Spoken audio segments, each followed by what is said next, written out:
go. Go, buddy. This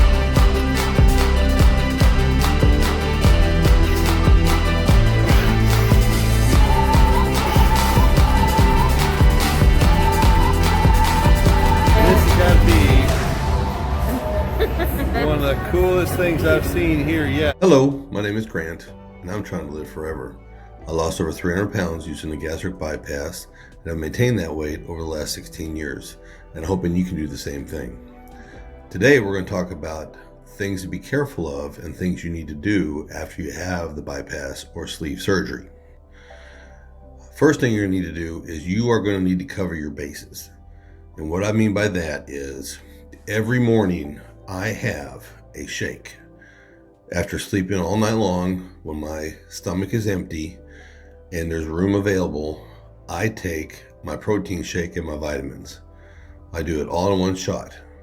I mix up my shake, which usually consists of about 65 grams of protein with a combination of isolate and peptides, collagen peptides, and a couple other things. But mainly that's the majority of it, is just the protein, with about 12 ounces of water and a couple ice cubes to make it cold, because who likes a warm shake?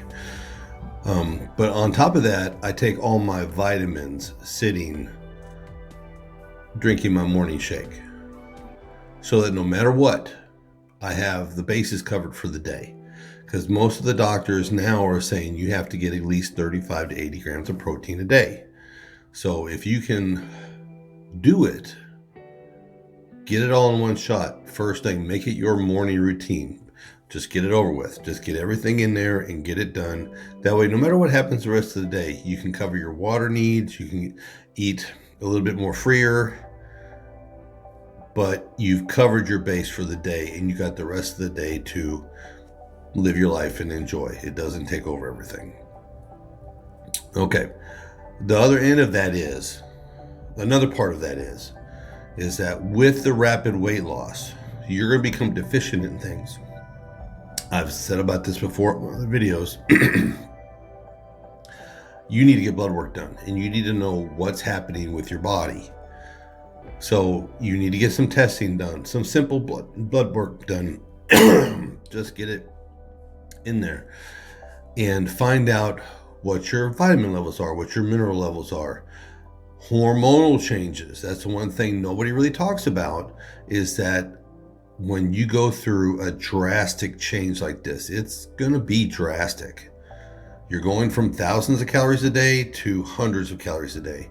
And your system is not going to like it, and it's going to fight it, and it's going to pull nutrients out of your muscles, out of your bones, and it's going to mess with your hormone levels.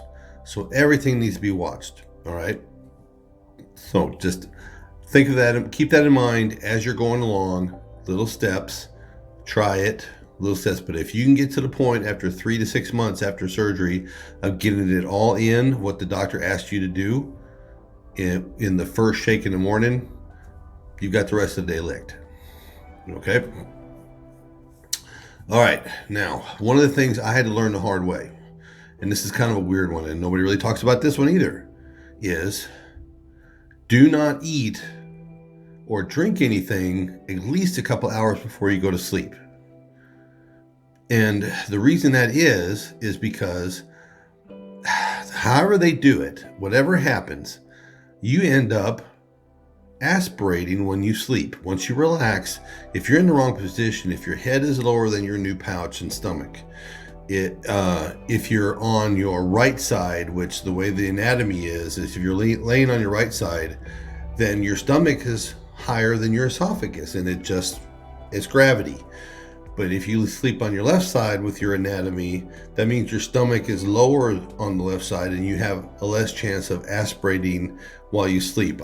Even to this day, all these years later, every once in a while, I wake myself up and I've aspirated into my lungs. It's a scary feeling, and you have to be really, really careful about it. So be very, very careful. Don't eat or drink at least 2 hours. I kind of try to stay with 3. Now, every once in a while I do something dumb or something that I've eaten hangs around too long, and it happens to me. It's going to probably happen to you too. So there's two things you can do. You can try to sleep on your left side. That keeps the stomach anatomy lower than your esophagus. Or you can sleep with your head elevated. Whichever is more comfortable for you. If you're a back sleeper, but sleeping on your face, that one's not too bad either, because if you do aspirate, it's going to come out. But if you're a back sleeper like I am, it's scary at 3 a.m. in the morning when you all of a sudden you suck some food in your lungs, and it's weird and it's scary. So I just don't want you guys to have to go through it. Just be careful about what you do before you go to bed.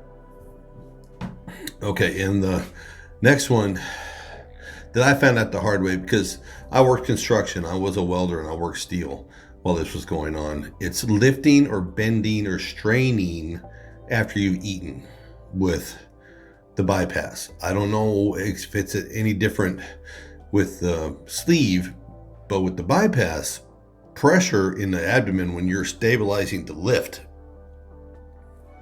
it can make you regurgitate.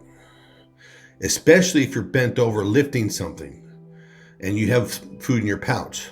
It's going to make you, it's like a Heimlich maneuver. It's going to make you aspirate or regurgitate. You have to be careful with that too. So if you know you're going to be doing something strenuous or leaning over something or bending over to pick up things, it's going to affect you. It just is.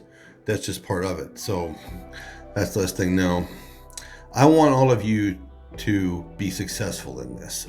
These are just little tips and things that I've come across and a lot of people aren't talking about online. These are just things that pop in my head now that I'm thinking about it, that I remember things. So I want you to succeed. I want everybody here to have a better life for having done this. It's hard work and it's not fun sometimes. But on the backside, on the end, all the way down the tunnel, once you want to get where you want to go, it is so worth it. Because the lifestyle you're going to get out of doing this, out of setting up your life and regaining control of your life instead of letting the food control your life, is a freeing thing. And it's a wonderful thing. And I want you all to experience it. So, like, share, and subscribe. I want you guys to have a great day, because a great day today could mean what? A better day tomorrow. Y'all be good.